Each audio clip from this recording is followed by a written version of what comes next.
47 million Americans woke up this year making more money than they ever have, and somehow they have less. That sentence should stop you cold, because it means the problem isn't your salary. It's the floor collapsing underneath it. And today, I'm going to show you exactly what's happening, who it's happening to, and most importantly, what the people who are getting through it are actually doing. Stay with me, because the number I'm going to show you at the end of this video is the one that changed how I see everything. But before we dive in, if you're new here, hit the subscribe button and leave a comment. I subscribe.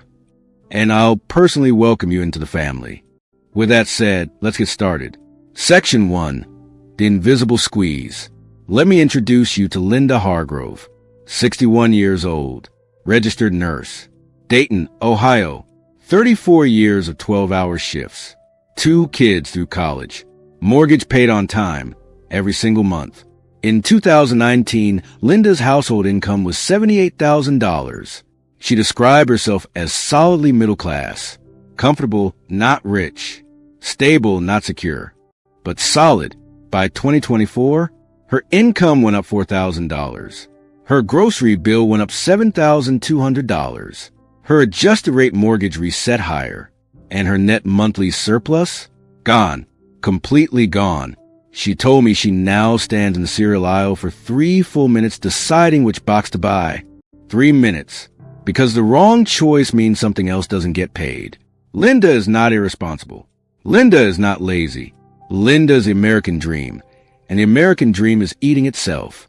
And here's the scientific name for what's happening to Linda. The Harvard Kennedy School published a paper in 2023 called The Vanishing Middle. Their finding? 1 in 4 households earning between $60,000 and $100,000 per year now qualify as financially fragile. That's a technical term. It means 1 emergency, 1 blown transmission, 1 medical bill, 1 missed shift, and they're in crisis. 1 in 4. That used to describe the poor. Now it describes the middle class. And that's just the beginning. Section 2. The math that broke America. Let me give you the number that should terrify everyone. In 2024, the Federal Reserve's own survey found that 37% of Americans cannot cover a $400 emergency without borrowing money or selling something. $397. That's half a car repair. That's 1 urgent care visit. That's what stands between stability and spiral for more than a third of this country.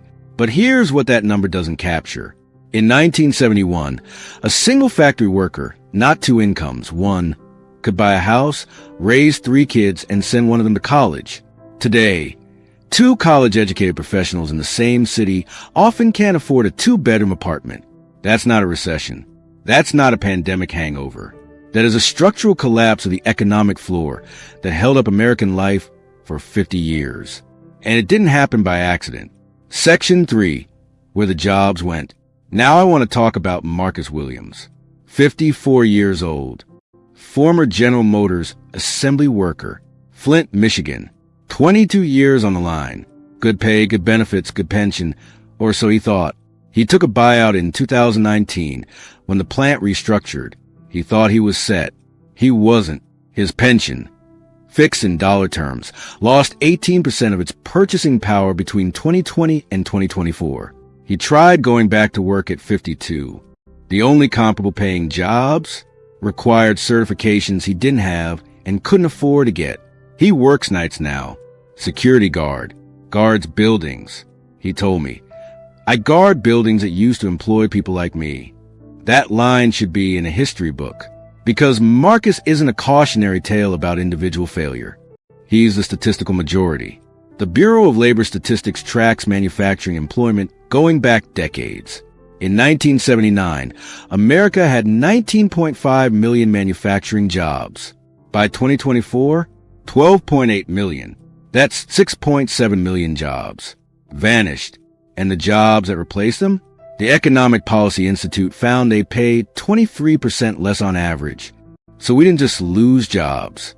We replaced high-wage jobs with lower-wage jobs and called it economic progress. Here's where America First comes in. Every administration for 30 years, Republican and Democrat, promised to bring manufacturing back. and every administration presided over more of it leaving, because the math of global trade is ruthless. A factory worker in Ohio costs $28 an hour. A factory worker in Vietnam costs $3.50.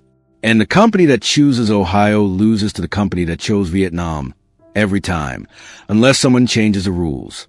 They just change the slogans. Section 4. The housing trap. Let's talk about the number that is quietly destroying a generation's wealth trajectory. In 2019, the median American home price was $301,000. Mortgage rates hovered around 3.1%. Monthly payment, roughly $1,020. By 2024, the median home price hit $422,000. Rates climbed to 7.2%. Monthly payment, $2,860. Same house, same neighborhood, same square footage, $1,840 more per month. That's $22,000 extra per year just to stand still. And the downstream effects are staggering. The Urban Institute published research in 2024 finding that housing affordability has reached its lowest point in 40 years for households earning under $120,000. That's not the poor. That's not even lower middle class. That's solidly middle America, priced out of the foundational asset that built generational wealth for their parents. Here's what that looks like in human terms. Sophia, 34 years old, software engineer in Austin, making $105,000 a year, could not afford to live alone. In Austin, a mid-sized Texas city, making six figures.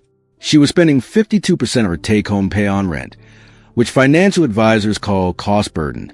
Sophia called it humiliating. I'll tell you what Sophia did about it in a few minutes, because her story has a different ending than most. But first, if you're renting right now and you feel locked out buying, here's one practical move. In markets where rental demand has softened, landlords are quietly offering 2-year lease locks to avoid vacancy. Ask for it. You'd be surprised how often they say yes. But here's the hidden danger in all of this. Owning a home used to be the surest path to building wealth. The new data shows that for buyers who stretch beyond their means at today's rates, it might actually be the riskiest bet they ever make. Section 5. The debt underneath the debt. There's a number sitting in a Federal Reserve report that most people scroll past. $1.13 trillion. That's how much Americans owe on credit cards. As of the first quarter of 2024, a record, and it's not there because of splurging. I want you to meet Deshaun Carter, 43 years old, high school history teacher in Atlanta, makes $58,000 a year. He has $24,000 in credit card debt. And here's the part that matters. He didn't put vacation on there. He didn't buy a jet ski. He covered gas. He covered groceries during the supply chain chaos of 2021. He paid one $3,800 ER bill when his daughter had an allergic reaction and the insurance fought the claim. He told me he keeps 2 wallets, one for his wife to see, one for the reality of what he owes. He called it financial shame. And I want to sit with that for a second, because Deshaun teaches American history to teenagers every day. He explains the New Deal, the GI Bill, the rise of the middle class, and then goes home to calculate whether he can afford to run the dishwasher. The cruelty of that irony is not lost on him. Here's the math that makes it worse. At today's average credit card APR of 22.8%, Deshaun pays $452 a month in interest alone. Just in interest, not principal, not progress. $5,424 per year to stand exactly where he is. The National Bureau of Economic Research found in 2023 that families in the bottom 2 income quintiles now spend more on debt service than on food, more on interest payments than on eating. If you're carrying high interest debt right now, and statistically, most of you watching are, here's the one move with the highest financial return per dollar. Pay off your highest rate card first, not the smallest balance. The highest rate. Every dollar there saves you 22 cents in guaranteed annual interest. That's better than almost any investment you can make right now. But debt is the symptom. The disease is the system that made it inevitable. Section 6. The political mirage. I want to be very careful here. because what I'm about to say is not partisan. The data doesn't vote. In 1965, the average CEO made 20 times what the average worker made. By 2022, according to the Economic Policy Institute, that ratio was 399 to 1. That number grew through every administration. Republican, Democrat, didn't matter. Reagan promised trickle-down economics would lift all boats. Clinton signed NAFTA and promised it would create more American jobs than it displaced. Bush gave us the ownership society right before the housing crash. Obama promised recovery, and the recovery went mostly to the top. Trump promised factories coming home. Some came, most didn't. Biden promised to build back better, and inflation built back first. I'm not blaming any of them specifically. I'm saying the pattern is the point. Because Pew Research Center found in 2024 that the share of Americans identifying as middle class has dropped from 61% in 1971 to 50% in 2023. That's 11 percentage points of middle class, evaporated, across 50 years and 10 presidents. The steepest single-decade drop between 2011 and 2021. Remember Linda from Ohio? She's voted in every election since 1984. She told me, I voted for both parties. Both times I lost ground. That is not cynicism. That is data. So if the political system cannot fix this, and the 50-year track record suggests it cannot, then the question becomes, what can you do? Section 7, the way through. Here is where the tone of this video changes. Because I didn't come to depress you. I came to show you what's actually working. Not for the already wealthy, but for people who started from exactly where you might be standing right now. The uncomfortable truth is this. Economic survival in the current environment requires thinking less like a legacy employee and more like an immigrant entrepreneur. I know that sounds harsh, but hear me out. The Kauffman Foundation released data in 2023 showing that small businesses started by people over 45 have a 5-year survival rate of 62%. That's higher than any other demographic. Why? Because experience, hard-won, practical, irreplaceable experience, is an enormous competitive asset that most people drastically undervalue. Here are 3 moves that are actually working right now.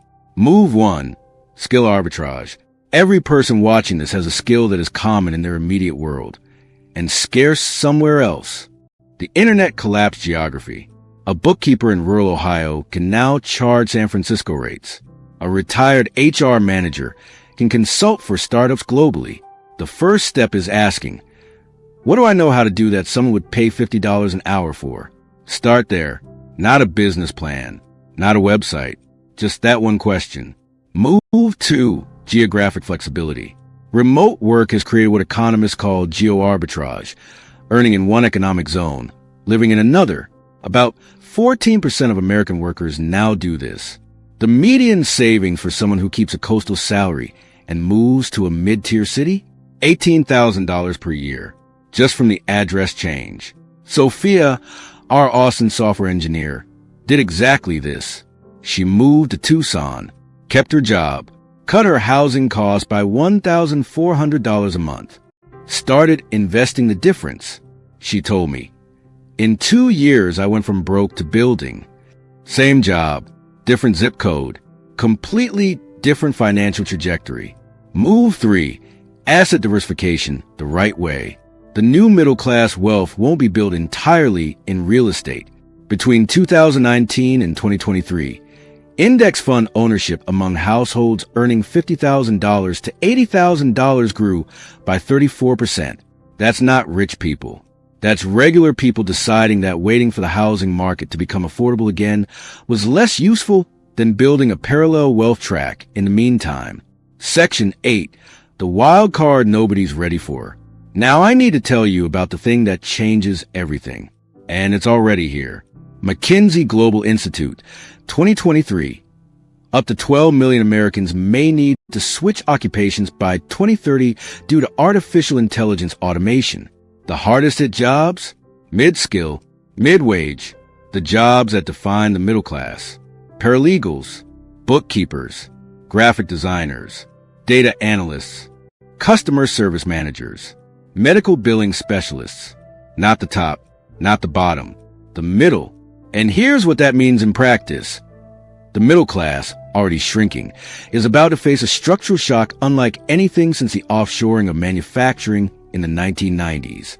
But, and this is the part most people miss, the same technology that eliminating jobs is also multiplying the output of the people who learn to use it. Here's what's wild. A 58-year-old accountant who learns AI tools is now twice as productive as a 28-year-old who doesn't. Experience plus AI equals leverage that young workers simply don't have yet. Marcus, the security guard from Flint, he enrolled in a 12-week AI certification program. He learned to automate business processes using no-code AI tools. He now does remote consulting for mid-sized manufacturers who need to modernize their workflows. At 54, he makes more than he did on the assembly line at 40. He told me, "I thought I was too old for this. Turns out the machine didn't care how old I was. It just needed someone who understood how work actually gets done."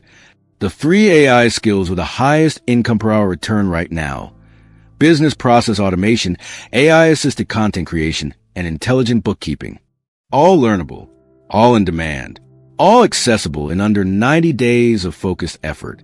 The Americans who come through what's coming won't be the ones who voted correctly. They'll be the ones who move first. Section 9, the closing truth. Linda, Marcus, Deshaun, Sophia, for Americans, for cities, for completely different crises. One shared reality. The system was not built to protect them, but all 4 of them found a way forward, not by waiting for Washington, not by trusting a slogan, not by hoping the economy would reward their loyalty. They found it by changing the question they were asking. Not, will things get better? But, what can I build that doesn't depend on things getting better? The phrase America First has been many things to many people. But the data, 50 years of it, across every administration, shows us that whoever that promise was made for, it was not made for Linda, or Marcus, or Deshaun, or the 47 million people for whom more money buys less life every single year. The real America First movement is not happening in Washington. It's happening quietly, in living rooms at midnight, in online courses taken after the kids are in bed, in career pivots made by people who everyone around them said were too old, too late, too far behind. Those people decided to put themselves first. Your paycheck is not just a number. It's a verdict on how much the current system values your contribution. And right now, for millions of Americans, the verdict is wrong. The only question is, what are you going to do about it? Here's what I want to know from you. Are you still betting on the system to fix this? On the next election, the next rate cut, the next policy promise? Or have you already started building your own way out? Tell me in the comments, because the most honest answers down there are going to shape everything we cover next. And I'm not just saying that. I read them. All of them. If you know someone who needs to hear this, someone who's working harder and falling further behind and can't figure out why, send them this video, not as a warning, as a starting point.